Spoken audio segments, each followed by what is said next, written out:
ripping and roasting. Yeah, that's what we do.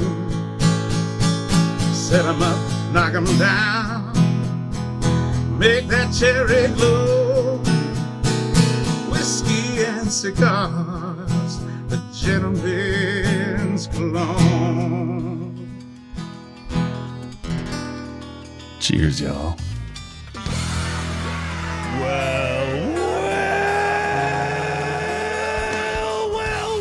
That sounds like a party just about to start, ladies and gentlemen. Welcome, ladies and gentlemen, to this fine radio program, podcast, and video extravaganza known internationally as the world-famous Smokin' and Toastin'. Our program is all about craft beer, fine spirits, and hand-rolled cigars. We will talk about all of those things on today's show, as we normally do. I love and those things. We'll even imbibe a few of those. We haven't exhausted this subject yet, and we've been doing this for a while.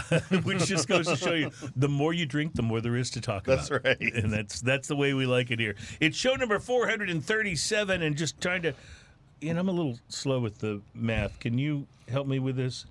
Carry the 2, exponential. Yeah, that's almost exactly halfway to 500. All right, halfway to 500. We're looking forward to the big 500th show. Don't know what we're going to do on it yet, but I imagine there will be smoking and drinking. Yes. So we can write those down in the yes column for the big 500. We are excited today because we have a couple of guests from Highwire Distilling, and it is George Beville and Jay Liddell. Welcome, guys. Hello. Great to be here. Nice to have you on the program. We're going to be sampling some of your fine wares, which I'm very excited about. And I know you probably want to talk about this later, but I just want to hold this up. The Whiskey Advocate magazine cover, Next Level Craft, and there is the bottle of Jimmy Red right there. Yes, sir. Next Level Craft. So Next level. That's what we'll be doing today is next level drinking, and I'm very psyched about it.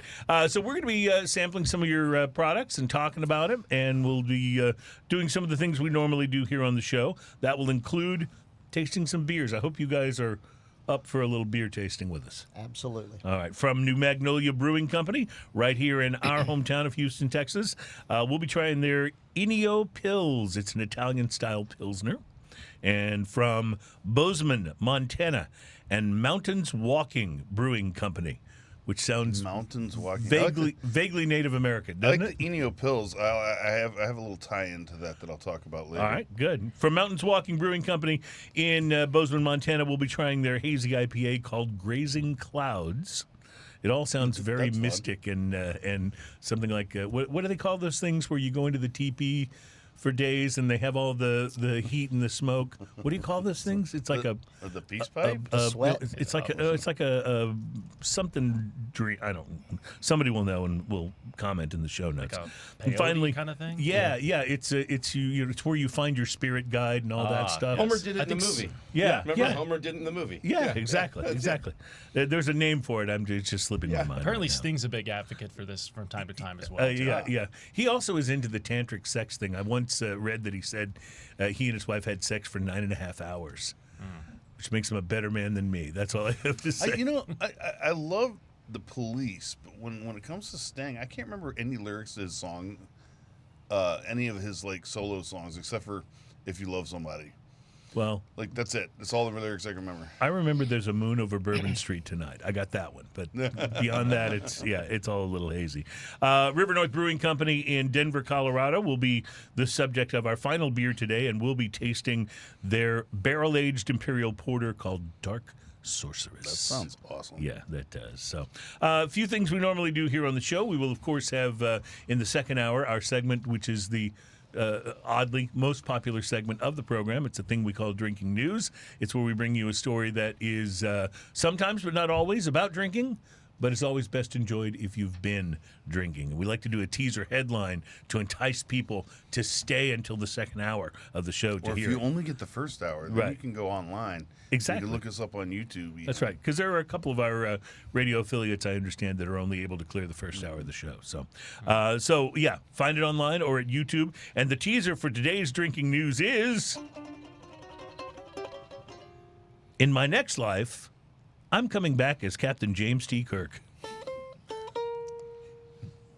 I love it. We have a teaser for the Drunken Fact as well. We bring you a fact that we know to be true because we found it on the internet. And today's Drunken Fact teaser is...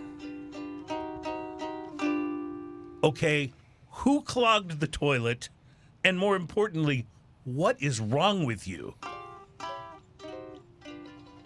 So that ought to keep you spellbound for at least a moment or two until we bring you the Drunken Fact. That's our hope. We'll tell you about some cigars to watch for on today's show. We'll be doing lots of sampling, as you can tell from the whiskey bottles arranged up here. So this will probably be a good time to mention that our show is brought to you in part by Uber, and thank you for that. So yeah, a lot of stuff going on in the world, and so we generally respond to that in our normal smoking and toasting way by having something to drink. And we're going to drink something now that the only one of us that knows what it is the person what brung it. That would be me. We call this the Beverage of Mystery. So the Beverage of Mystery is often like a seltzer or a canned cocktail or maybe just a different spirit, something odd. We had a beer a couple of weeks ago. Something you found on the side of the road. Yeah, something we found on the side of the road. Well, we were trying to figure out a way to deal with all This smells like it came from the later category. when the canned cocktails and the seltzers became so popular, we thought we got to find a way to deal with this. But I just couldn't bear to bump one of the beers. Is anybody else for this. getting like pine needles? Yeah, it's Ooh. got a mint. It's like a mint julep type. Yeah. I've mentioned this on the show before, but what are those? What are those bushes that used to be outside your grandma's house on the sidewalk? The azaleas? And they would trim them, and they had this Why were you at my kind of grandma's house? piney smell. Oh, you know, she cooks well. It's a little rosemary-ish. Yeah. It's a little bit Rosemary, it's kind a little of, bit yeah. eucalyptus-y. Yep, It's yep. like something you I'm would not- baste a chicken with. Like okay, so all these things we're talking about actually should smell good, but this does not smell good. Well, And there's a strong petroleum note in this as well. So So I thought you were going to say patchouli, and I would rather smell petroleum Yeah, than the patchouli. There's someone in my building who gets in the elevator every now and then that just lays on the patchouli. I've never gotten in the elevator with them, Oh, but and just I've got on leaves after the them. cloud and in it's the a- elevator. Yes, yes. delicious. All right, so this actually tastes better than it smells. Well, that's not always the case, by the way, and it's probably a good thing. Have you sipped it yet, Terry? Tastes better than what? I don't know that it tastes good. That's not saying much. It just tastes better than it smells. Ooh. Yeah, I agree, but it's still got strong. that. It's still got that It has a piney thing beautiful going on. essence of floor cleaner. A little. Yeah, That's what I say. Little Yeah. little fabuloso in the works Yeah, here. they call it the eau de pledge is what they call it. It does go well with the mouthwash that I used right before I came in. The funny thing is this is trying to be a margarita. Is that what it is? It's trying to be a margarita. I feel like it's trying Not to a be a mint mint julep? julep margarita. Yeah, it's It's a something. mint julep. It's Does anybody like it? No, I think I'm out. No, all the way around. I pass. wouldn't really like want to Hard pass. a Hey, lot of this. just real quickly, is that a beverage of mystery in your pocket, or are you just happy to be here today? Well, I am very happy to be here, mostly because of the whiskey I see laid out before me here. But I will admit, yes, there is a beverage mystery can in my pocket, and we have been drinking Austin Cocktails Cucumber Vodka Mojito in a can. Mojito. I'll hand that over to you so you It's can a inspect the wares. mojito. Oh, So maybe cucumber, lime, and mint. You know what's funny? Because I didn't get. Now I can kind of pick the cucumber up. But I yeah. didn't get it. Well, I didn't get it at first. I I'm love like you pickles, on but that. I hate cucumbers. So Never too yeah, sweet. no. Real spirits, real ingredients. Not all things have real ingredients. They have- Yeah, so does it not? It doesn't seem to have a sweet after, like an No. aspartame taste. I or will. is it a Yeah, I sweet will say, as taste? much as I don't like this, it doesn't leave you with that. yeah, aspartame nasty aftertaste. aftertaste. exactly. Yeah, Yeah, like a lot of the canned cocktails can It's do. a different nasty I aftertaste. think we're still. I think we're still on the search for a really good canned cocktail, and I feel like the closest that we've come in our beverage of mystery explorations has been the Cayman Jack I'm margaritas. gonna search for a That one, razor yeah. so I can shave this off of my tongue. yeah. Well, fortunately, we have some better things to replace that, or so we hope, as the program. I would say continues this here, so. this is brutal. Yeah. It is. Brutal it is a pretty good way to describe it, I guess. not good. Brutal, dude. Coming in at 12.5%. Yeah. Brutal and effective. I was going to say, but can you imagine like going to a party and you open up the igloo, and that's all that's in there? It's like, But it's got the skinny can, so you feel like you're doing good. That's right. And it makes my hand look huge.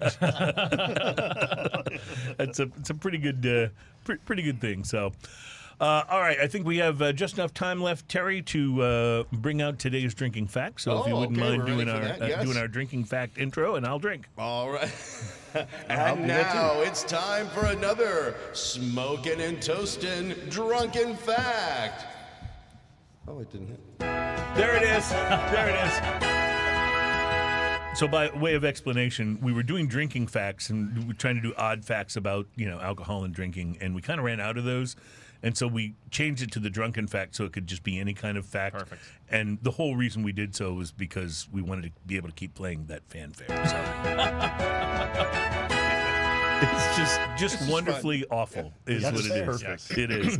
Today's drinking fact, the largest piece of fossilized dinosaur poo ever discovered is a Tyrannosaurus Rex turd that was over 30 centimeters long and over 2 liters in volume. The fossilized dung is helping scientists better understand what the dinosaur ate. I guess they can do that even if it's fossilized, I mean, you can just hear the scientists. All right, looks like he had some corn. How do they figure out what the dinosaur ate? Fossilized corn. Fossilized. Yeah, so probably not in the Tyrannosaurus Rex, not fossilized corn. It'd be like fossilized, Bronchiosaurus or some other yeah. type of delicious cousin. Slow-running natives, something like that. Well, there you go. That's your drinking fact for this program. So, thank you. See, I was hoping Terry would pick up on my subliminal cue and play the fanfare one more time. That's what I'm thank here you. for. Thank you. I appreciate that. Oh, man. Well, guys, we're excited actually to get into some more serious tasting here with the spirits from Highwire. Tell me briefly, we've got just a minute left in the segment, but tell me briefly what you brought, because I see 4 bottles arranged so beautifully before us and some kind of box. What did you bring us to sample today? So we have kind of our core whiskey lineup. We're a 12-year-old distillery that focuses on the agriculture of South Carolina and, more importantly, bourbon. So we have 3 bourbons for you and 1 rye. So we have a bottled in bond. We have our classic straight bourbon, and also we have our revival rye. And then this is just a fun way to take a box home and try all 3 of our and be mains able to at try home. to sample. Oh, that's I fun. love the little sample things when you're not sure. Yeah. Because this is so fun. You get to try a little of everything too. It's an adventure. And it's not going to be always the cost of a full bottle, which can be expensive depending on what you're buying. Now, I will say, when I think of bourbon, I don't necessarily think of South Carolina. So, what you guys, obviously, this is home for you. What made you say we want to try to put our state on the map a little in the whiskey world? Well, it all started back in the 2010 region when Sean Brock, who is a James Beard chef that has a couple of restaurants. One was Husk in Charleston, South Carolina. And he was making famous Carolina gold rice and other kind of localized grains. So we're going to tell you today a little bit about that. But really what separates Highwire from Kentucky and anywhere else and why it's important is because we have an incredible culinary scene in Charleston. Yes, I've heard that. We know how to put flavors together. I love it. We'll be checking out some of those flavors as the program continues. It's Smoking and Toasting. We're all about craft beer, fine spirits, and hand-rolled cigars. Highwire Distilling in the house today, and we'll be right back.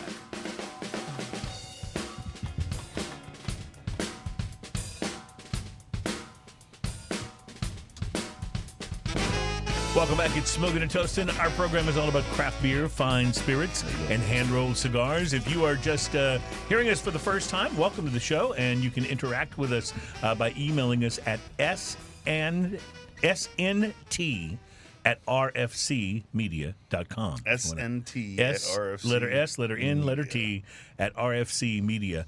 com, and you can include, criticism, critiques. That's what you're most likely to send. But you can also just say you enjoy the show, if in fact you do. We would love to hear from you, and we do dig into the email bag every once in a while and read some of the comments and derisions that seem to show up there. We enjoy that. We enjoy that. We also enjoy having great guests on the show. We want to say special thanks to our guests from last week's show, our good friends from the Lone Pint Brewery in Magnolia, Texas. Thank you guys for being on. So fun. And if only they could make some good beer. Right. Oh my God, those guys. They just haven't missed yet. They really haven't. With anything that's actually been released. No, I absolutely love everything they have. They really, really do great work. So thanks to those guys. And big thanks to George Beville and Jay Liddell, our guests here today from Highwire Distilling. We're going to be talking about their whiskey. We're going to be tasting their whiskey. But first, Ian, I have a question for you. Did you have an opportunity to smoke anything interesting Let me tell this you a week? story. Okay. Yesterday, I went to work at about 11 o'clock. Mm-hmm. At about 7 o'clock, I got off.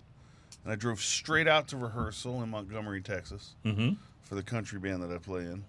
And about 11 o'clock, I get out of rehearsal and I'm heading back to the house, and I think to myself, I'm supposed to do a cigar review. I texted you to remind you. It dawns on me. So I started my cigar review sometime last night. And ended it sometime this morning? It started at about 12:30, actually. Okay, yeah. So this is a late night cigar review, but that's okay. And I actually was at a friend's house because he had invited me over. They stay up late because he doesn't even get off work till 11. And so I said, I'll come hang out, but I have to do this cigar review. So please pardon me if I'm preoccupied. If I'm preoccupied for a few moments. I picked up a Plasencia Alma del Cielo. Oh. Which means... Anytime you have a Plasencia that starts with Alma, you know you're in for something good, right? Which means soul of heaven. Mm. Or loosely translates to Alma of Cielo. Got it. This is a Nicaraguan Puro, so wrapper, binder, filler, all from Nicaragua. The appearance, medium brown wrapper, smooth and oily with some veins, 2 blue and gold bands, plus a footer, very firm feel overall. Pre-light sniff, leather, coffee, hint of coca, and tea leaf. Pre-light draw, I used a punch. I had a very light draw, sweet, creamy cappuccino, leather, chocolate, and a little tingle left on the lips. The initial light, boy, was it a Nicaraguan pepper It blast. Sounds like it could be, yes. It was a Nicaraguan pepper bomb. It was crazy. The song is playing in my head, even though you were kind enough not to be See, playing I it didn't play today. it this time. Yeah, you're kind. So Nicaraguan pepper blast, followed by Nicaraguan pepper blast, with a Nicaraguan pepper blast aftertaste is what I wrote down. Okay, I believe you. And leather. Retrohale is peppery and woody with leather and a kiss of sweetness. The sweetness was kind of an interesting thing with such a Nicaraguan pepper blast, with such a pepper bomb. To have that little sweetness behind it was really nice. The first third of the cigar, spicy black pepper and a savory, meaty broth kind of note coming through, underlying sweetness, chicory and a deep leather note on the tail end of the palate. Retrohale's black pepper and leather with wood, solid ash, perfect burn. Nice. Proposed pairing. Now, what we had on the TV at the time, because we always put a movie on while we're hanging out and chatting, was for a few dollars more. Oh. So the Ennio beer that we were talking about earlier, Yes, of the course, Ennio Ennio Pills that Morricone we're going to be tasting was that. the composer for all of those, for that series of movies. And you'll see, by the way, when we bring the can out, that it's got that sort of spaghetti western look to it. Yeah. So, and we were drinking Buffalo Trace, so it paired very well. Nice. The second third of this, woody notes move forward somewhere between cedar and oak. Tangy leather tames the massive black pepper notes, leaving room to enjoy the bouquet of savory and sweet flavors. The retrohale is savory and spicy with wood and chicory. Solid ash, perfect burn. The last third of the cigar, maintaining palate complexity to the end. Retrohale is savory, spicy, and sweet. Solid ash, perfect burn. Here's the thing. Yeah. This cigar is $27. $27. Clearly, we are overpaying you here at Smoking and Toasting. I don't smoke a lot of $27 cigars. $27 for the cigar, and it's fantastic. It sounds like it was great. It's so good. I gave it a solid 5 because wow, you are getting I mean, the whole experience, like, it burned perfect. So you're getting $27 You were getting worth. $27. Wow, that's impressive. You know, I'm such a huge fan of the Almafuerte. And still after this cigar, the Almafuerte is probably my favorite in that line right now.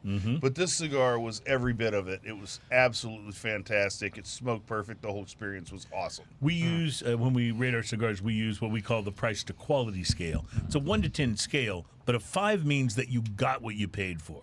So if a cigar ranks higher than a 5, it means like it punched above its weight class from a price standpoint. And we don't like to rate a lot of cigars over a 5 because we're afraid that the manufacturers will hear and raise their prices. So, but it does happen. And it can be a great cigar and get under a 5, but it means it just might be a little more expensive, a little overpriced. So, all right, we have to take a break. When we come back, we're going to talk and taste whiskey and maybe our first beer. Stand by. It is Smoking and Toasting. We will be right back.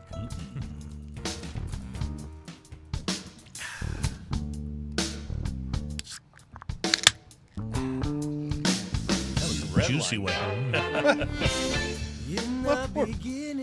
Welcome back. It's Smoking and Toasting. Ian's ukulele has been doused with beer once again. It's well seasoned. He comes home with the ukulele and his wife's like, "Where have you been?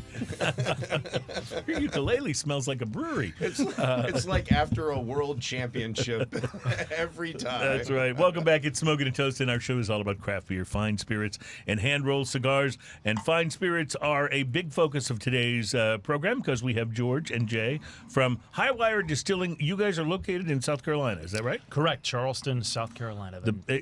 Charleston is a great city. You were talking in our earlier segment about how there's such a great food scene there. Yeah. And a lot of people who aren't from that area may not know, but I've actually read articles about how big of a foodie town Charleston is. And was that part of the reason that you guys got inspired to do a distillery there? Well, the owners and creators of the distillery, Scott Blackwell and Ann Marshall, have been in food their whole lives. Okay. And in farming. And so it was not only the city of Charleston and just the access to talent of flavor and culinary expertise, but it's been a lifelong pursuit of Scott's ever since he was in high school. He was making pies and creating food, and had a restaurant. He had other products, and so the flavor and interest around this distillery started for him even before he decided to do the distillery. He was a home brewer. Oh, cool. So he was already kind of in that experimental, I want to create something He's already awesome. mixing it up. Yeah, I love that. So how old again is the distillery? Since 2013, so it's just going to be 12 years in September. So definitely long enough now to have some of your own stuff. A lot of distilleries, obviously, when they start, they either don't have anything to sell or they're sourcing, other whiskeys and doing a blend. But you guys at this point are not only like doing your own stuff, but is it true that you're located right on the farm? So, we've been doing our own thing since day one. So Scott and Ann committed since day one to not source any of their spirits. Wow, that's so cool. So it's a really, it takes a huge amount of focus and patience and resources and expertise. And so they decided right off the bat, let's go ahead and get our own still. They had 6,000 square feet that they had, and they were just, taking in equipment that was from other distilleries and Frankensteining them together and dealing with bringing in consultants and experts from other major distilleries like Maker's Mark and other experts. They've been a part of the Southern Foodways Alliance. So they had lots of friends like Sean Brock and, celebrity distillers like Julian Van Winkle, who have been friends of theirs through the food scene of Charleston and the South for decades. And so they leaned on a lot of those relationships and trusted their gut.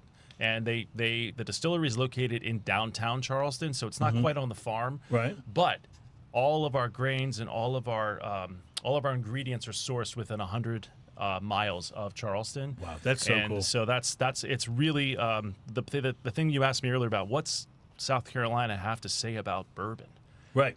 And it has to do with the grains, the corn, the terroir, if you will.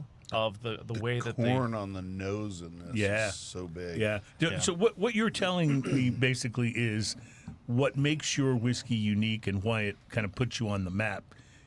It's not necessarily the distillation process. It's really more about the ingredients and the farm grown stuff and the soil and all of what contributes to what ultimately results in the flavor of the bourbon. Yeah, so it's really, we call it the high wire difference, which all starts with the corn. So I'm going to show you guys a chewed up cob of Jimmy Red. So the name of our brand is called You Jimmy get Red. hungry on the plane I'm sometimes? so sorry about that. I get a little hungry on the plane, and actually, I'm So like, this is a red corn. yeah. So this is originally found and sourced from Oaxaca, so Mesoamerica, and then somehow in the 1600s, 1700s, no one knows for sure, it migrated to South Carolina, and that's where it decided to thrive. So, and it's interestingly enough, it went nearly extinct in the late 90s, and it got down to just to 2 cobs. Two cobs? Are you serious? 2 ears of corn, they say, Were because all that was left. so a man named David Shields, he made it his mission to look back at old newspaper clippings and articles and resource forgotten and lost vegetables, grains, and varietals of South Carolina and Georgia. It's a And very specific mission in life. I mean, you got to have a passion, guys. Do you know anything about that? Having a passion? Not at all. So thanks to him and him essentially reviving the entire species, if you will, or variant or varietal of red corn, thanks to him, not only do you have it for use in your whiskeys, but also John Redcorn is not just a character on King of the Hill. Yes. Nice.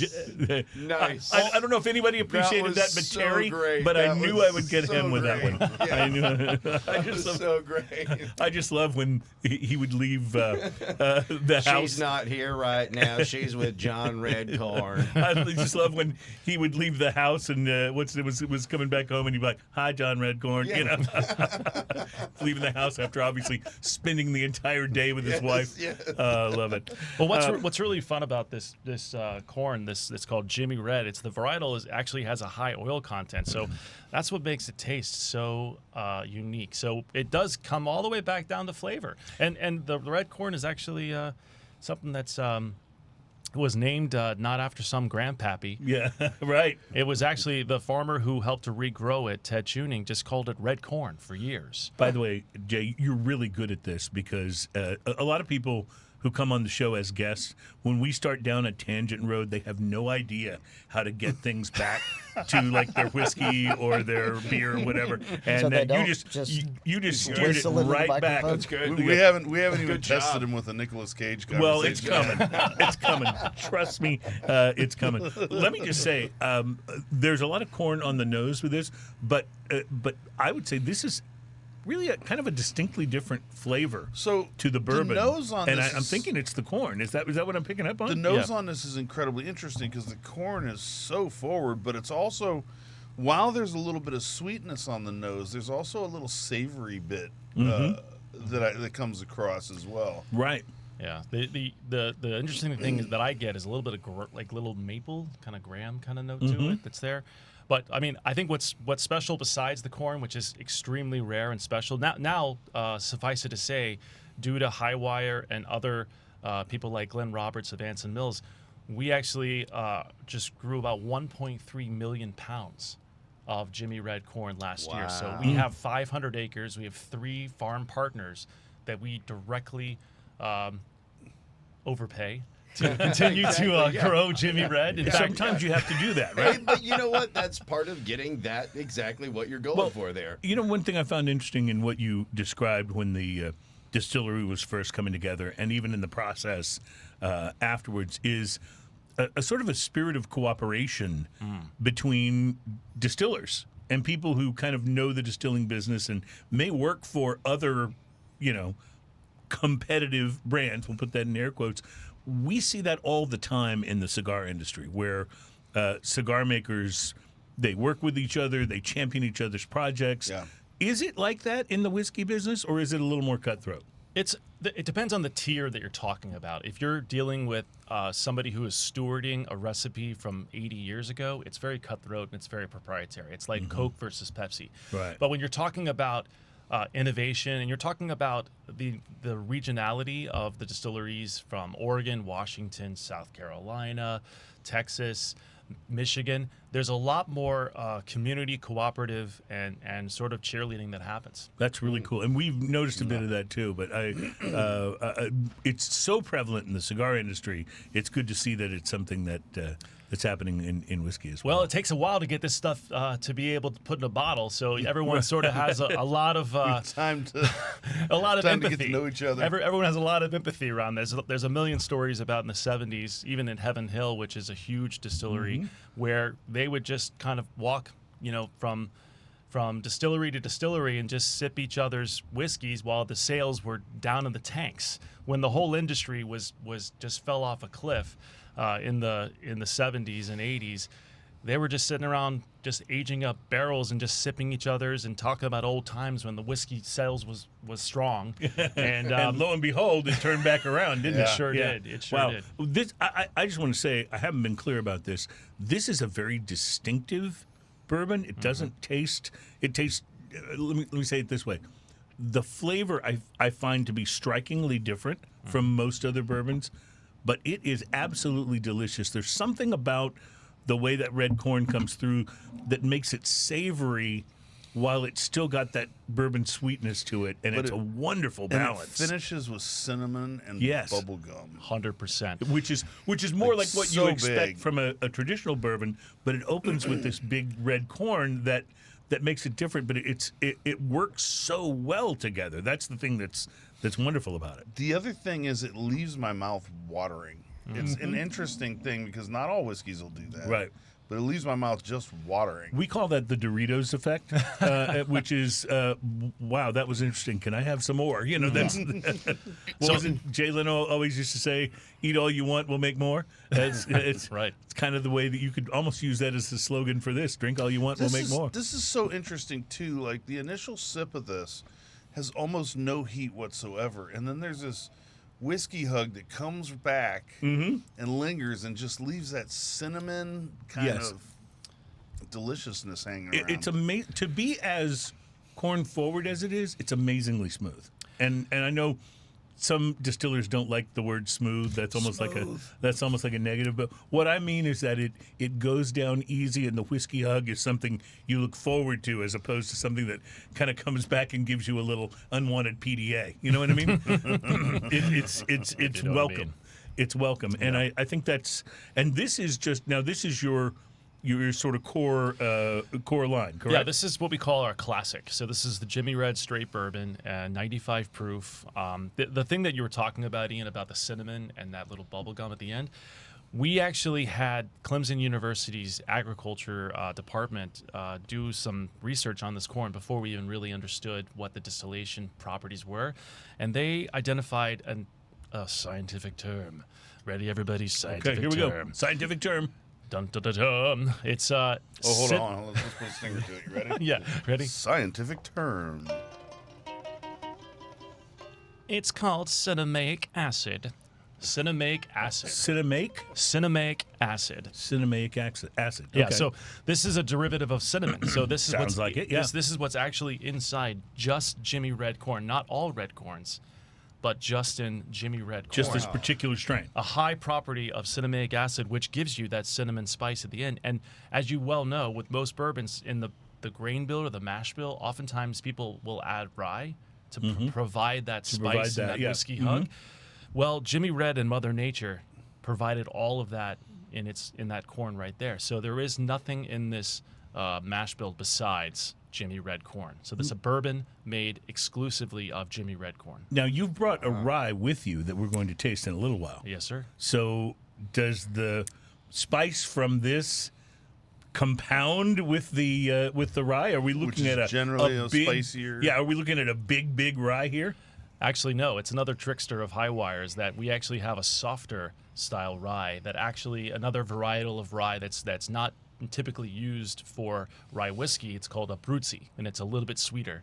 It does have the spice, but it's, again, we're keeping you guys on your toes. I love this. See, there's so much wonderful science to this, and I really maintain that there needs to be more of this science taught in school, because I would have paid a lot more attention.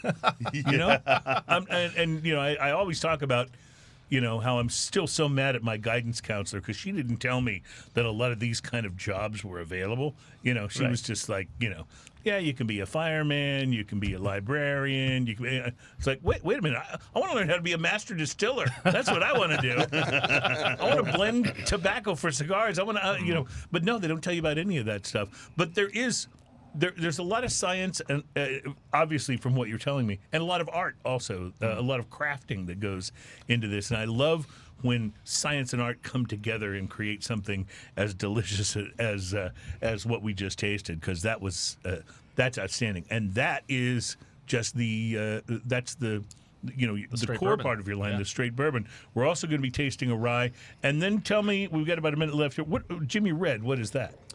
That's what we tasted. We just tasted. Okay. We just tasted the Jimmy Red Classic, and so that's the one we started with. Got the and bottle then was we have turned the around. bottle, I didn't then we see. have the bottled in bond, which is going to be the next level. Next level.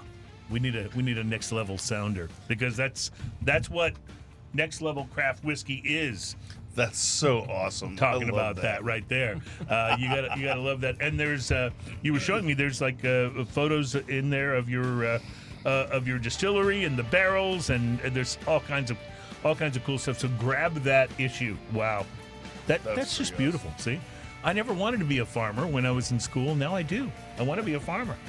All right, we got to take a break. We'll be right back. It's Smoking and Toasting. Thank you for listening, and we will be back to taste some beer next.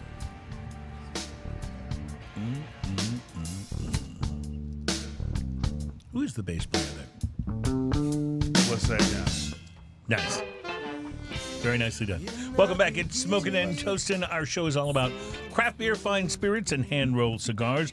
We've been talking whiskey with George and Jay from Highwire Distilling Company, specifically their Jimmy Red whiskey, and we just did the straight bourbon and found it to be different and wonderful. And both of those are aptly true, I think. We're going to get to more of the whiskey here in just a few moments. First, let me tell you about a cigar that I smoked this week that I jotted a few notes down about so that I could share it with you.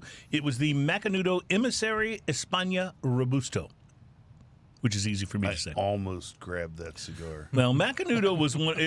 I hope you will, because I know I got mine in the pack that we got from the Texas Cigar Festival. Yeah. So you got one of those I had as that well? one in my hand. All right. I went, I'm going to go with the Plasencia. All right. So, yeah. Well, you probably should do that one in the future and talk about it here on the show, because I want to see if we had the same kind of experience. But Magnolia was one of my early go-to smokes when I first started with cigars. Their core line is light, it's well-constructed, and it's consistent for somebody who's just beginning to discover cigars. Good way to kind of break in. I don't smoke them that often now, although in recent years, they put out some releases that are aimed at a more experienced cigar fan, or at least as somebody that's, looking for something a little stronger, like their Inspirado and Espresso lines. Yeah. I remember reviewing the Inspirado Red and liking it a lot, actually. So I was excited to try the Emissary España, and I was interested to learn that it includes tobacco from 5 different countries, and that one of them was Spain, which that's why it's called España. I don't believe I've ever tried a cigar with Spanish tobacco, so I was expecting this to be interesting. The branding and marketing on the cigar, very clean and upscale. Medium brown wrapper with a dark blue band and with enough gold embossing on it for it to land a place in the Oval Office. The cigar features a Connecticut broadleaf Claro wrapper, Nicaraguan binder, and filler tobacco from Colombia, the Dominican Republic, Nicaragua, and yes, Spain. It's all blended and rolled in Honduras. So really pulling a whole lot of different countries together for this España. I took a pass at a pre-light sniff of the Emissary España and picked up a distinct tobacco sweetness. There was more of that on the cold draw, along with coffee and an oaky note. I used my V-cutter to open it up, and the cigar lit easily and established a nice even burn from the get-go. The first notes I got from the Emissary, chocolate and baking spice, along with a creaminess. But the standout note was a sweet tobacco, like what I had picked up in the pre-light. Now, is it a cop-out to describe a note I experienced in a cigar as tobacco? I mean, it seems kind of like it might be, but I'm not sure how else to say it. It's certainly not at all unpleasant. In fact, I really actually like that aroma and flavor a lot. The burn It's kind of the aroma of walking into a humidor, though, right? Right. It's a beautiful thing. It is a beautiful thing. The burn was not razor straight, although the draw was good, but I wasn't too concerned about the burn as the cigar burned into the second third. A coffee note emerged, mingling with the chocolate and spice, a tiny hint of pepper, and again, natural tobacco sweetness. By the midway point, the burn was just uneven enough that I hit it with the lighter to balance things out. There didn't seem to be a penalty or harshness for doing so, at least not yet. The final third, more pepper, less cream. The coffee note maintained and the sweet tobacco was still the prominent taste. The construction, though, required another touch-up, and this time it seemed to allow some of that harshness to creep into the flavor profile. And in fact, that harshness kind of ruined the cigar for me. The flavor profile and the medium-bodied strength of the cigar just didn't seem to be enough to overcome it. So while I kind of enjoyed the first two-thirds of the Emissary España, my overall experience was not nearly as good as I had hoped. And now, for the really bad news. The Macanudo Emissary España Robusto is a $13 to $14 cigar. I'd be willing to buy another one just to see if the burn issues, which caused me to touch it up, which seemed to cause the harshness, were isolated to this one stick, and I'd be really interested to see if this happens to you. But based on at least this one, I'm not too impressed. The flavors were nice until the harshness set in, but not impressive enough to keep this from getting its price to quality rating, 3.5. Sorry, yeah. if this had been a $6 cigar, I'd have given it maybe almost a 5, even So though the burn issues cause harshness in the final third. It tickled my memory when you said it. I have actually reviewed this cigar. Oh, and interesting. You want to take a quick look to see what I'll you said? give you the lowdown of what, like, some points. Yeah. The flavors are good. I got coffee. I got brownie batter. I've got some of the things you talked about in there. Cedar, toffee, things like that. Had a flaky ash. My burn was pretty good overall, but here's the thing. By the second third of the cigar, it was 15 minutes. Burned quick. By the third burn by the last third of the cigar, I put really fast burn, 25 minutes. Wow. And this was the Toro 6x52. Oh, my gosh. So this is a much longer cigar than what mine was. So my experience with this was that it burned so fast, and then I at a $15 cigar for this size, I gave it a 4. Okay, interesting. So so I'll have to go smoke that other one that I have. And see Yeah, what it'd be happens. interesting to see, because I didn't find any online reviews that were complaining about harshness, but I did find some that said the draw and the burn were uneven. So kind of interesting to see. I mean, it was a Toro turned into, like, I don't know, not even a 40-minute smoke. Yeah, like one of those little cigars that come in the tin. Yeah. We have just enough time, I think, to taste this beer that you poured in our last segment, but we didn't get to because we got so caught up in talking about the Jimmy Red. This is the Ennio Pils, which is an Italian-style Pilsner from New Magnolia Brewing Company in Houston, Texas. And you mentioned that you have had this before, Ian? No, I just had the spaghetti western while I was doing my cigar review last night. So it tied in. I will tell you, on my first sip, I want every Italian restaurant that sells Moretti and Peroni. I always pronounce those wrong. I want all of them to start stocking this, because this is better. This is delicious. It really is good. But it's got that Italian Pilsner taste that goes so well with, like, a pasta dish. But it doesn't have the green bottle funk that you get with you're absolutely right other about Italian beers. Green Bottle Funk. Also, Wasn't that a hit song in the 70s? Green that's my old man. What are you talking about? Oh, okay. I am liking I this. love the nose on this. It smells like grains. Yeah, I mean, it it's smells beautiful. grainy and almost a little bit of yeast on the nose when you sniff it. But boy, it goes down so clean and finishes so beautifully. It makes me want some, I don't know, maybe a nice piece of veal with some pasta on the side. Some pasta. Or my favorite. You know what I like to do? I like to go to. Did you hear about that Italian chef that died? Yeah. He passed away. Oh, pasta. That seems Just like go it's, to break. that seems like as bad a to note break. as any to end the first hour of the show. We'll be back. Drink News is around the corner. More from our friends from Highwire Distilling in South Carolina, from Charleston to be specific. We'll be right back. It's Smoking Toast.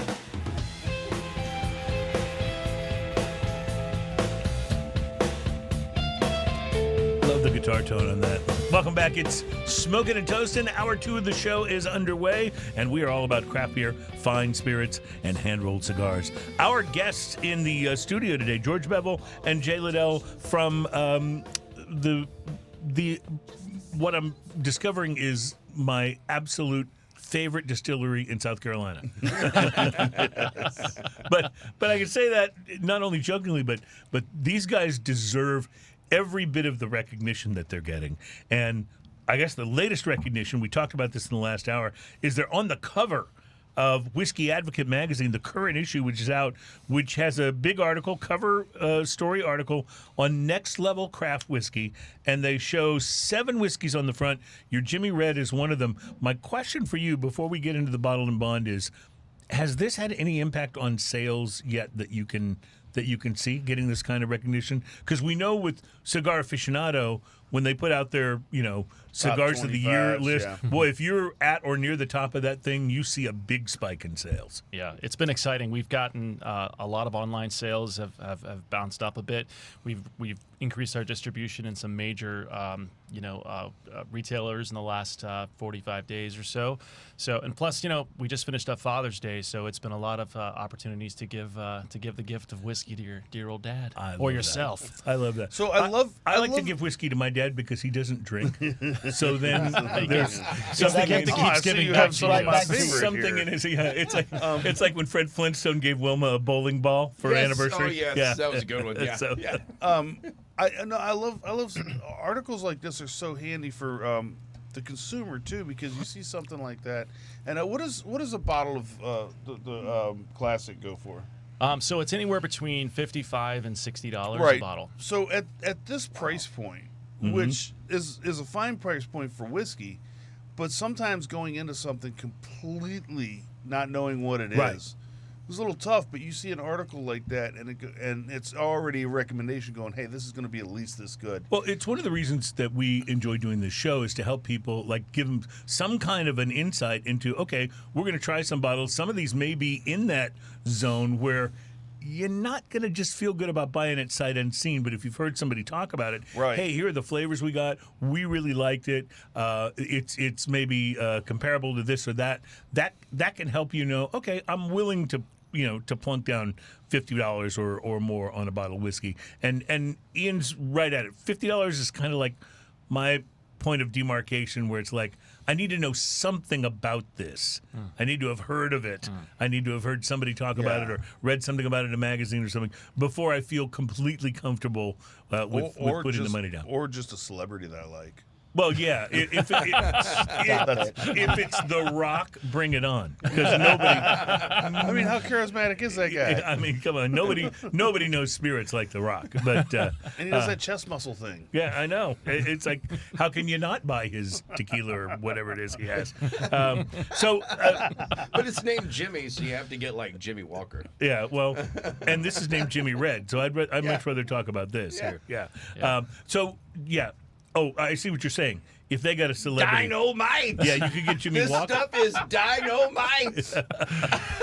I think there was a commercial like 10 years ago where they brought him back. Yes, as there a, like, was. was it a There Super Bowl was. commercial? Yeah, that was there great. was. That's great. So we're talking now about the bottled and bond. So tell me a little bit about what makes this bottle special. Yeah, so it's an exciting process to make a 100% Jimmy Red corn bourbon. And I think what's the most important thing about Bond is that it's very difficult. There's Right, because there's so many restrictions that you have yeah, to. and before we get into that, I think the most special thing that I've experienced in tasting Jimmy Red, especially for the cigar aficionado and the beer lover, is this mouthfeel. It's got this oily, rich, high viscous mouthfeel, and you just get that even fuller with the bottled and bond. So everything we sort of started to unpack with the classic, that vanilla note, that corn sweetness, and then it turned to that cinnamon spice. Now, with the bottled and bond, everything's getting richer, and Well, warmer. I was You going to say. literally just said everything I was going to say. I'm leaving. I'll see you later. Okay, have a good afternoon. Ian Barry, ladies and gentlemen. I was going to say that I don't, on the nose, it doesn't feel as corn forward Right.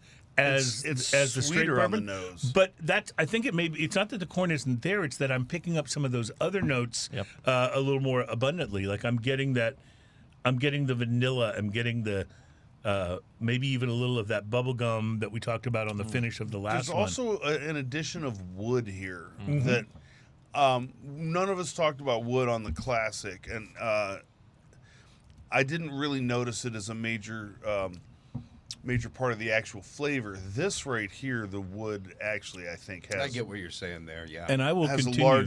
a large like it actually is a flavor in the. And I will continue to whiskey. do something that I've done before many times on this show, which is to quote the late, great Kenny Rogers, who always said, "It's the wood that makes it good." There you go. Did you ever eat at a Kenny Rogers Roasters? Oh yeah. Oh, I never did. When you pulled around, I don't think they exist anymore. When you pulled around in the drive-thru to order, the person on the intercom at the drive-thru had to say, "Welcome to Kenny Rogers Roasters. It's the wood that makes it good. May I help you?" Wow. That has stuck with me for all these Wow. years. Yeah. Wow. So But it is the wood that makes it good. Look, he did it again. He's right back to the bourbon. I was jumping onto your tangent. Okay. So I first started my career working for the Macallan, and there was an actual job description, kind of tying in, Bruce, your idea of the guidance counselor not telling you the truth of what all the job titles there were I'm out there. still mad. So there was a full-time senior person at the Macallan whose title was Master of Wood. There's just so many Beavis and There's Butthead so many jokes ways you here can going go with on that. right Yeah, now. He said wood. Let me then steer it back, Please. to the whiskey. This is amazing. Like I love this. This is good. This is absolute. What does a bottle of the Bottle and Bond retail for? $1 million. Price to worth quality it. 5. Yeah. So this is really amazing. This is I'm gonna next ask you level. guys. I'm gonna ask you guys. So next level, just for fun. I know this is always a tainted question, but what do you think that the price is? Knowing the price of the classic. Knowing the price of your classic, I'm going to suggest that you bump this up by another 25%. So I'm putting this in $75 to $80 range. So I was gonna Ian, you're hired. I was Exactly right. I was going to say 90. Were you? Yes. I was going to say 90.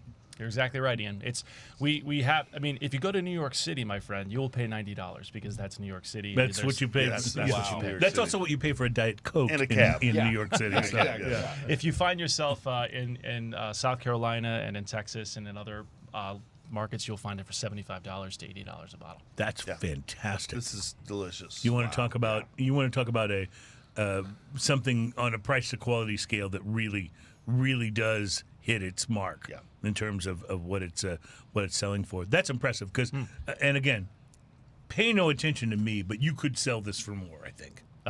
But pay no attention to me, Don't tell them please. that. New York City, do not listen to that. We New York City. we said this for so long to the guys at Plantaray Rum and our good friend Docs. We've told them that man, this I can't believe your stuff is that inexpensive. So what they do? Yeah, they came out with a price hike. Yeah.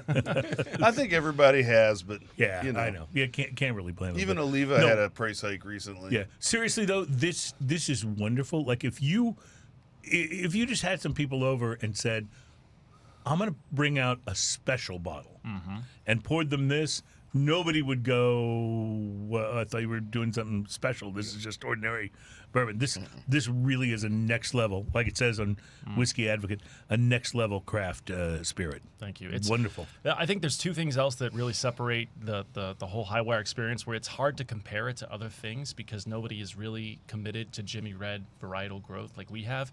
There's that cinnamic acid.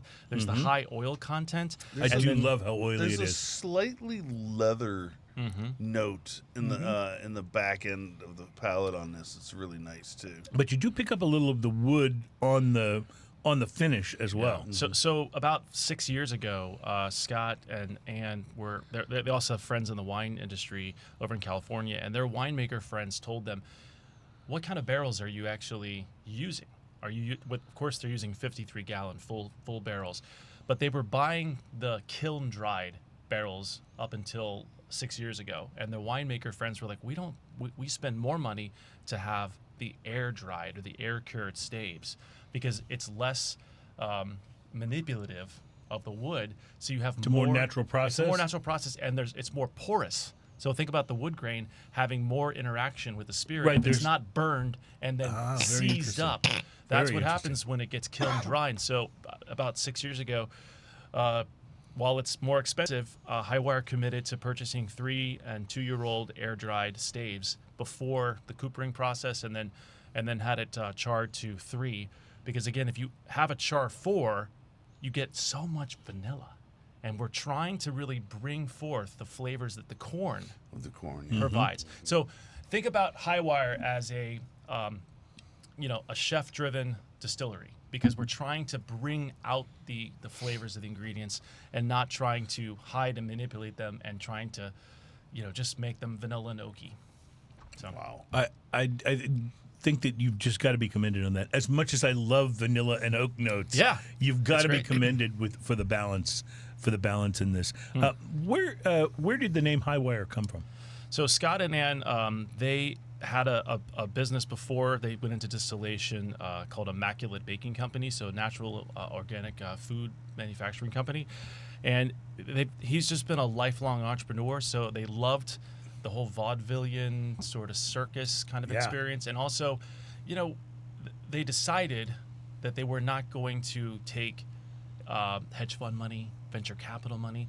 They decided to create it on their own accord, on their own 2 feet. That's tough to do. And so that is Using nets. Using no nets. So that is truly Highwire. Right. And that's the 2 of them that took a huge financial and belief in themselves leap. When you're betting on yourself, it shows you really believe in what you're doing. No, seriously. If it's one thing to bet with other people's money, right? You go to the casino, you win big in your first hand. Now that's house money. You can bet however you want to. But when it's all coming out of your pocket, that's a different story. It's a little more conservative. George, I happen to run into you at Specs. That's how this whole thing got started. Absolutely, it is. And how did you get roped into this whole Highwire business? Well, I've been in the spirits business for several years, and recently found myself looking for a new position, and I met Ann and Scott at Houston Whiskey Riots, and I started talking to them, and lo and behold, they were looking for somebody to run Texas for them, and I threw my name in the hat, and after several good meetings, I got the position. Nice. So here we are. How have Texans responded to a whiskey from South Carolina? Very well. I mean, in terms of the accounts and stuff. Absolutely. And, when you're talking about retail versus on-premise, I mean, everybody's got different positions there. But the reception's been very well, very similar to your reactions here and tasting what we've been doing here. They're like, oh, wow, the juice is good. We call it liquid to lips in the sales world, try and sell as much as we can by getting people to taste it and believe in the story. So, I love it. And this is definitely one of those things where, and I'm sure you're doing this already, I think that's how Ian met you, but doing those in-store tastings has got to be huge for this, because people sample it and go, wow, this is different, and it's good. Getting to try it, It that's is. another... You actually took a bottle home that day, didn't you? you gave me a little... or I got a little small one. Okay. Like this. Yep. All right. Not Very you gave cool. me, I got one. Very Sorry. cool. All right, we got to take a break. We will be back. We're only a couple of segments away from drinking news, and we got more tasting to do, including an IPA, which will be interesting with this, but we still have the rye to come, so that may pair well with the IPA. We'll see. It's Smoking and Toasting.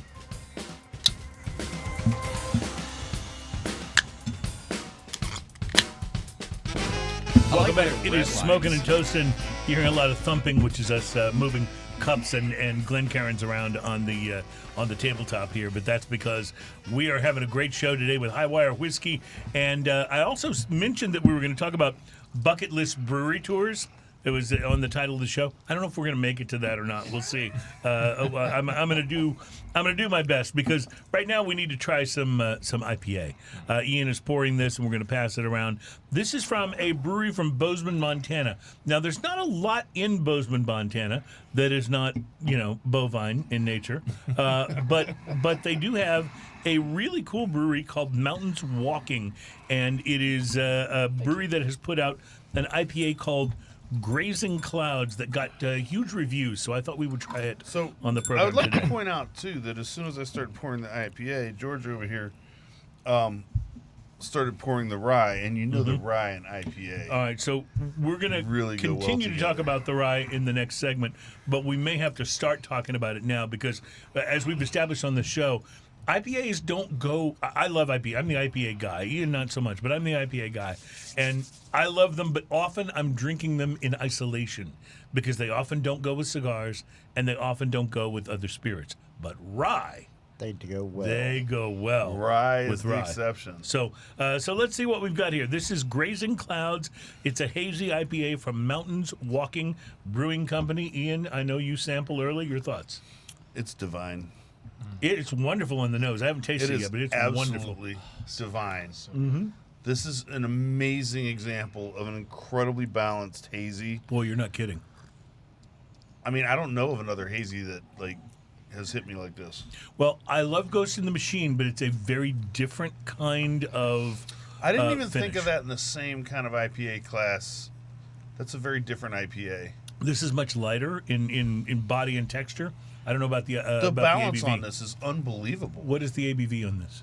I was just looking at this, but I was starting to tear up a little bit because You having a moment? When Ian reacts this way to an IPA, you guys, this is coming in at 7%. Give him a minute. He's having a moment. Well, Yeah, it's a man. big deal because he's not necessarily This is an IPA absolutely divine. guy. It really is good. This is Yeah, coming in at River- 7. Coming mountains. in at 7%. Drifting clouds clinging nowhere can fly over any mountain. Says yeah. there's a table with a mountain view waiting for you in Bozeman. There is because there's only like 9 people that live there, so so there's always an available table with a mountain view. Ready there. Yeah, yeah. No, this is absolutely wonderful. I don't mean to rag on Bozeman. It's a lovely place, but Montana is known for wide open spaces, beautiful big sky country. Not so much You say what you want about it. They can brew a heck of a beer. They can brew a heck of a beer. That's So fantastic. this has me wanting to find more beers from Mountains Walking, and it's interesting because they abbreviate Mountains Walking on the can, but it is actually, if you look them up on the internet, it is Mountains Walking Brewery. Grazing Clouds is their hazy IPA, and I guess It's a Ian, very cool can too. Like the whole graphic on the can. Is, other than The pouring graphic myself, designer charged per letter, so other than MTN. pouring myself some more of this, my big question is how this is going to go with a rye. oh, now that's a question.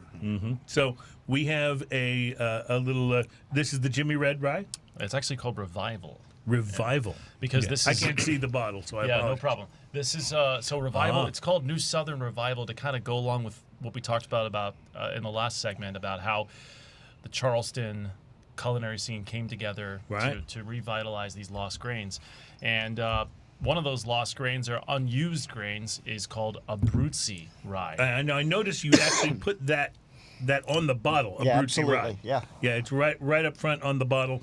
You can see it here from Highwire Distilling Revival, and right in the front there, it tells you the kind of rye you're using. And you mentioned that this is a little bit different kind of rye than you see in a lot of whiskeys. Is that right? Yeah, so the Midwestern style ryes that people love, that floral, zesty, dusty, peppery finished ryes coming from Indiana and Kentucky, this is not that.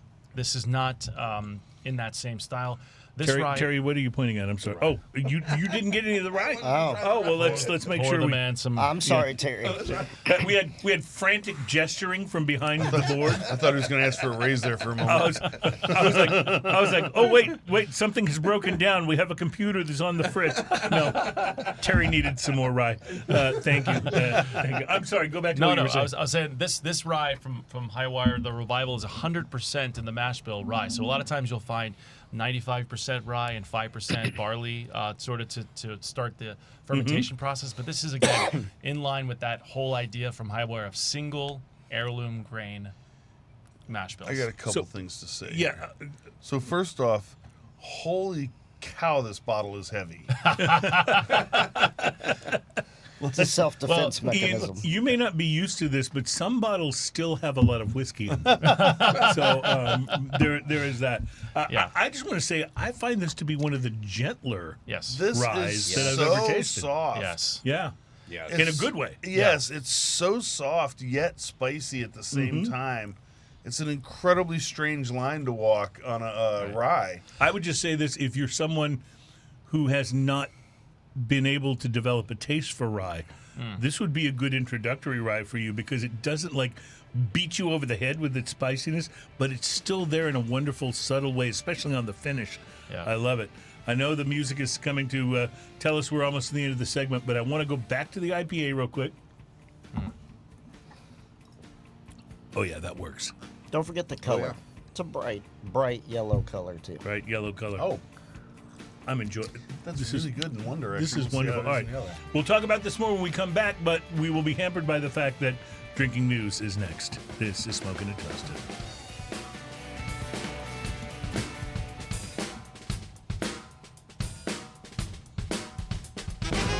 Welcome back. It's Smoking and Toasted. Our show is all about craft beer, fine spirits, and hand-rolled cigars. And before we get into drinking news, I just want to say how much I'm enjoying going back and forth between this rye from Highwire Distilling and the IPA that we're enjoying, the Scraping the Clouds. Or what was it called? Greater Clouds? Here we go. Mountains walking. Grazing Clouds. There we go. I like Scraping the Clouds better. I'm going to send them a love letter. Are you? Now, this is That is interesting so because good. I don't know if I've seen you this excited about an IPA in a long time. That has jumped up to my top 5 instantly. Wow, that's very cool. This is causing such a moment of excitement and positivity here on the show. Yeah. Let me see if I I'm can. just saying, Dogfish Head is fighting for its spot right now. Yeah, I hear you. Let me see if I can. I'm enjoying going from the rye to the rye. Yeah, that's good to know. All right, so we're going to have a little help from George in this next segment. But George, the line I need is, I had to take my gator to the vet. Yeah, that lets you know, folks, it's time for drinking news. Drinking news, drinking news. Now it's time for drinking news. A Florida man with one arm, a gator for a pet. When asked about his absent arm, he said, I had to take my gator to the vet. drinking news, drinking news. Now it's time for drinking news. Cheers, y'all. That was flawless, by the way. Yeah. Perfect. Absolutely beautiful. Well done. Before we start today's drinking news, I had probably better do that thing that Larry the Cable Guy does when he thinks he said something offensive. You know, Just gonna start out there. yeah, he crosses not that one. himself and says, "I'm sorry, Lord, bless the pygmies in Africa," something like that, right? But here's the thing: no matter what your religious beliefs are, you have to admit that there's at least one thing that doesn't add up about people who believe in reincarnation. Now, this is a big oversimplification, but the dogma basically maintains that when you die, if you've lived a good life and you've been kind to others, your soul is reborn into the body of someone or something that's just now entering the world. So if you're good, you might be reincarnated as, say, a future president or a scientist who cures a major disease. And if you're bad, of course, let's say you're Charles Manson, you might come back as a dung beetle or maybe Carrot Top. One of the reasons that so many people believe this theory, even though there's no way to prove it definitively, is that many of us experience, at one time or another, a pretty serious instance of deja vu. Like you've been somewhere and maybe seen something before, even though you know that you haven't. Iron Maiden wrote a song about that. Well, what I find particularly crazy about reincarnation, though, is that all the people who believe in it all seemed to think that they were somebody famous or important in a past life. You know, they were Napoleon, or they were Rosa Parks, or No one's like, in a past life, I was a dude with a shovel. Yeah, nobody ever claims they were a common peasant. Nobody claims last time There's around some lovely muck over here. nobody claims last time around they were Perfect Hitler. reference. Well, except for maybe Kanye, of course, but it's hard to even figure out what he's talking about these days. I think, by the way, I have an inside line. His next album is going to be called 808s and Swastikas. So you can look forward to that. Now, look, back when I was younger, I seriously considered believing in reincarnation. I mean, I loved the feel of it. You know, it was There's just a romance to it. Yeah, Yes. yeah. And I also believed I was pretty good at solving crimes, and I couldn't shake the feeling that I had lived before as the erstwhile detective Sherlock Holmes. But then a friend of mine pointed out that Holmes is actually a fictional character, so that pretty much ended my several-day experiment with believing in reincarnation. Way to harsh a person's mellow. Maybe in a former life you were a what's it called? Jack the Ripper victim. I'm pretty sure I was Holmes, but then I found out Holmes was not a real person, thanks to a friend. And way to harsh a person's mellow, Ian. I still haven't forgiven you, you know. But clearly claiming to be someone or someone reincarnated. Sometimes when I see the bubble forming, I just have to pop Yeah. it. Claiming to be someone or someone reincarnated is a lot different from that actually being true, which brings us to today's main story on Drinking News, where police have taken 39-year-old Trevor Byron Thompson, a Florida man, into custody. According to the police report, Clearwater police arrested the Florida man after the victim, a minor, told them about what went down in the gym locker room at Crunch Fitness. According to the young man's statement, Trevor Byron Thompson approached him in the locker room, claimed that he was Jesus in a past life, and tried to give him a hug. Oh. Now, A locker room hug. yeah, that's creepy enough. But that wasn't all. When the victim tried to escape, the Florida man pinned him against the lockers and kissed him. Now, of course, we know that Trevor Byron Thompson isn't the reincarnation of Jesus, because despite what any movie adaptations may depict, the Bible never speaks of Jesus kissing anyone. In fact, according to Scripture, Jesus is the one who got kissed when that scumbag Judas planted one on him in the ultimate act of betrayal. Maybe if Thompson would have claimed that he was the reincarnated Judas, his story might have been more believable. But in any event, the only miracle that Florida man is working on now is how to make the jail cell doors dissolve so he can get the hell out of there.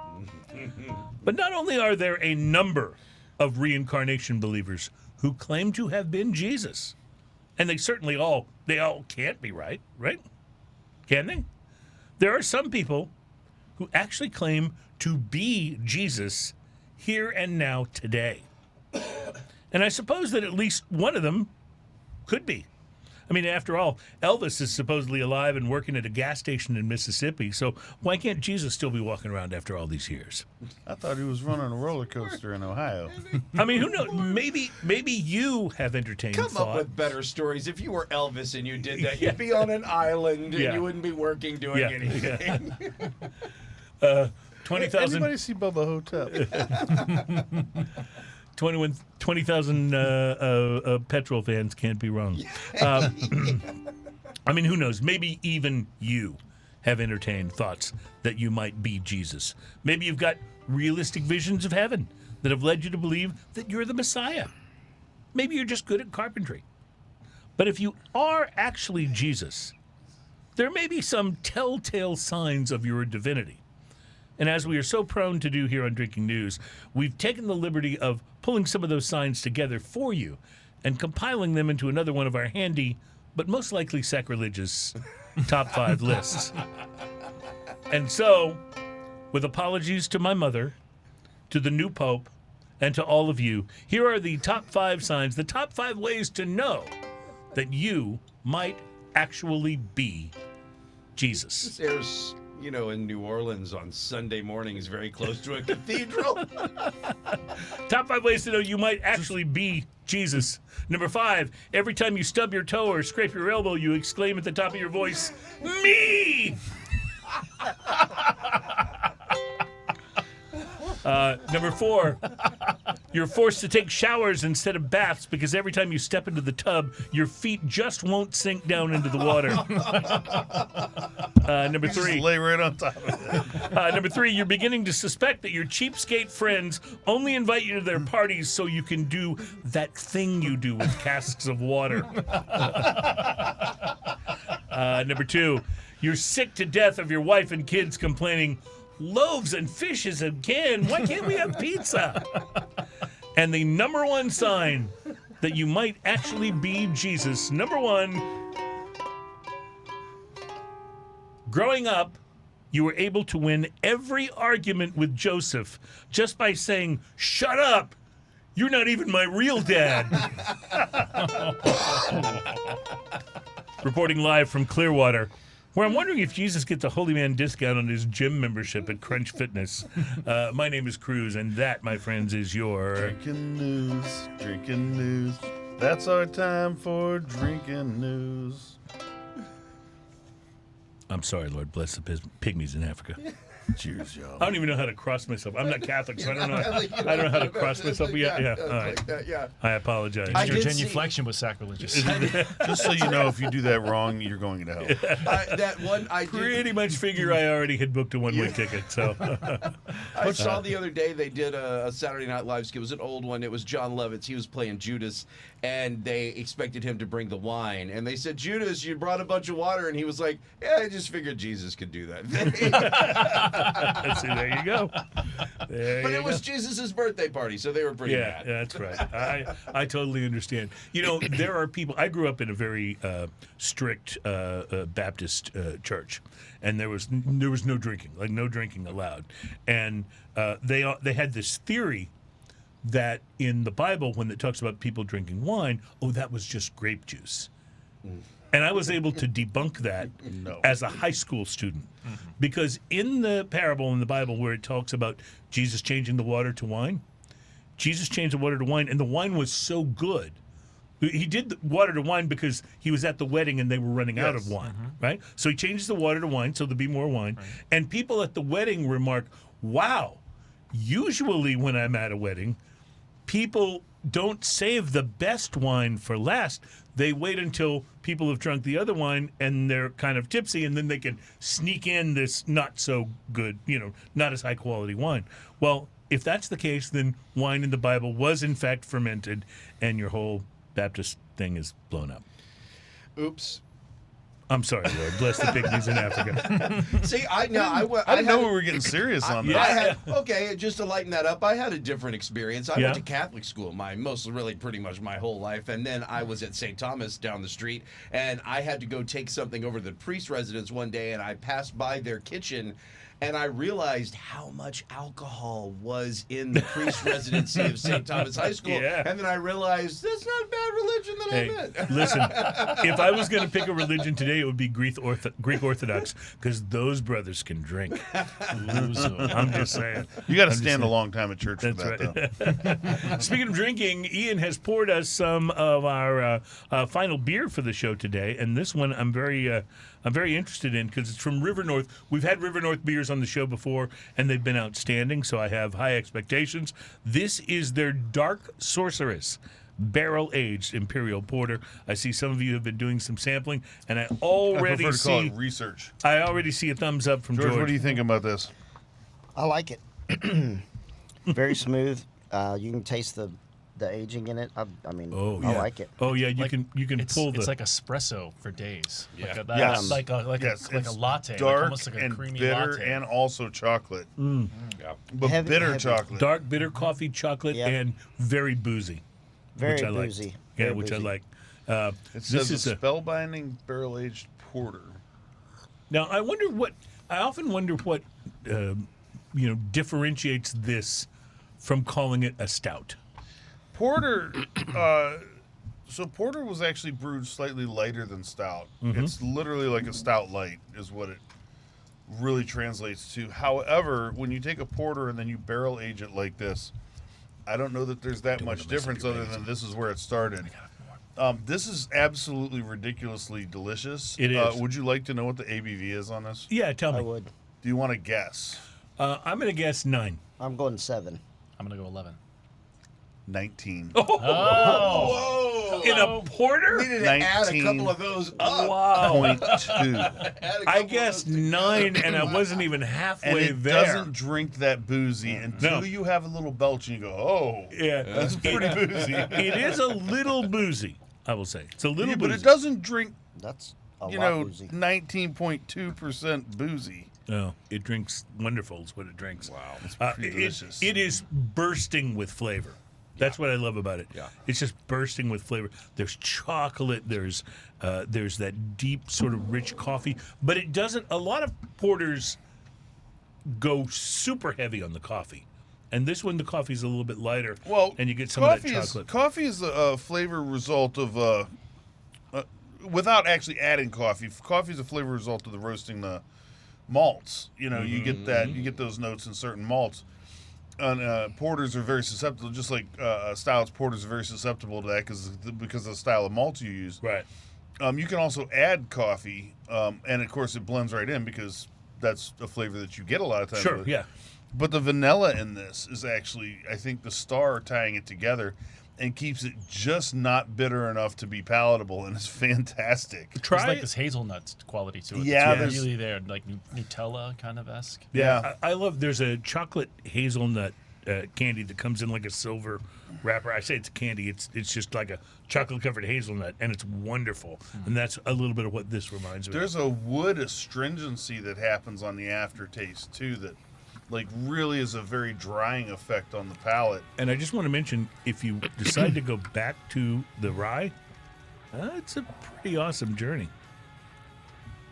Waiting for you guys to respond before we go to break. Rymey River. Let's say that we'll be right Well back. said. It's Smoking a Toast. Well said.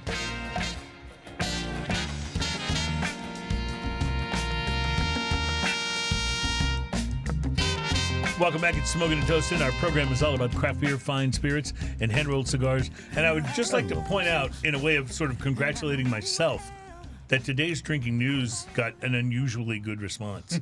And so thank you, gentlemen, for being so generous with your laughter and applause. Epic. It's I mean, it made me say, It's- holy crap. it's the only reason I live. Well, that and this rye. Yes. Yeah, that's just- right. just- It's pretty So fantastic. this is really amazing. You guys mentioned that this is one of your heavier bottles. Is this transitioning to a different bottle in the future? I mean, we'll see what happens. I mean, it's a beautiful little baby. So we are Man, definitely do not excited drop about it. this bottle on your It's- toe.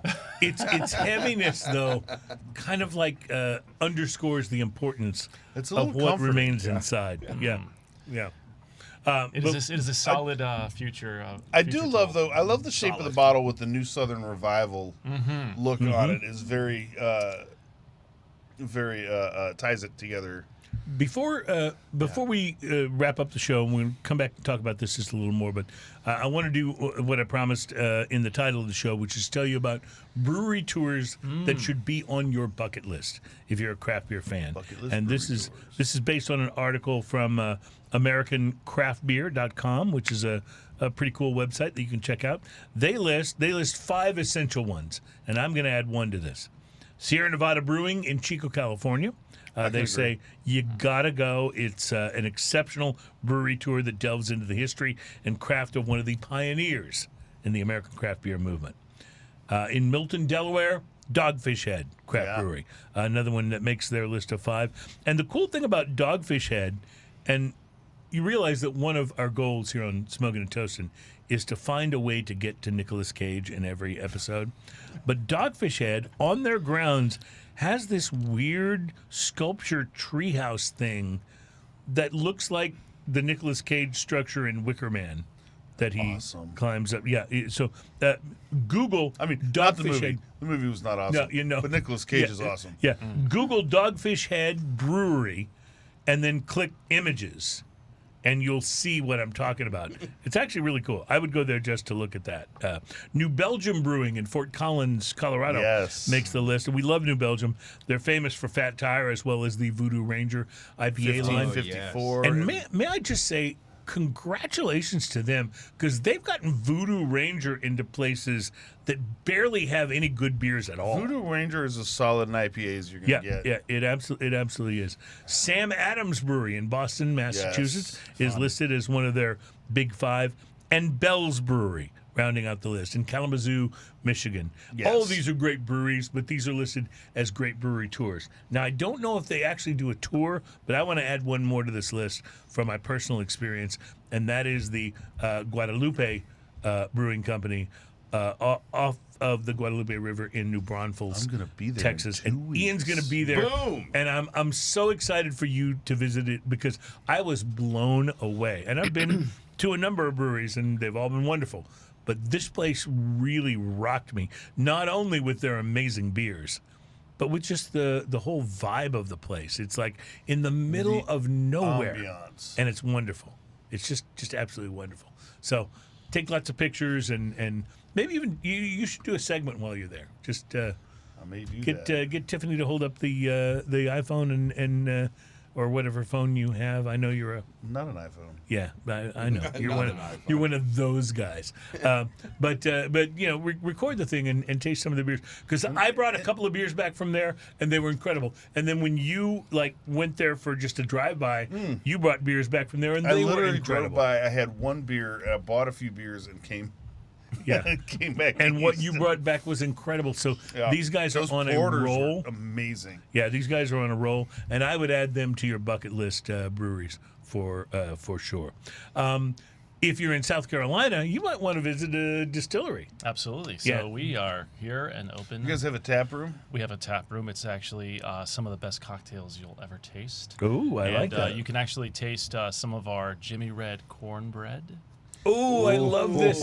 I love this You know already. what? That's great, because I was going to ask, do y'all do anything else with the corn other than just this? So that answers that Sometimes question. I make Fabulous. cocktails at home. Fabulous. I take my whiskey and I put a couple lumps of ice in it. Yeah, and that's 2 ingredients, so that classifies As a cocktail. As a cocktail.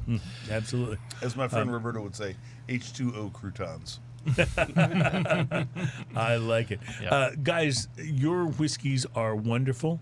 They are reasonably priced, which, I say at the at the risk of you raising the prices on them because they're so reasonably priced. But I got to tell you, I loved the Bottled and Bond. I thought that was my favorite, I think, Yeah, of the day. mine too.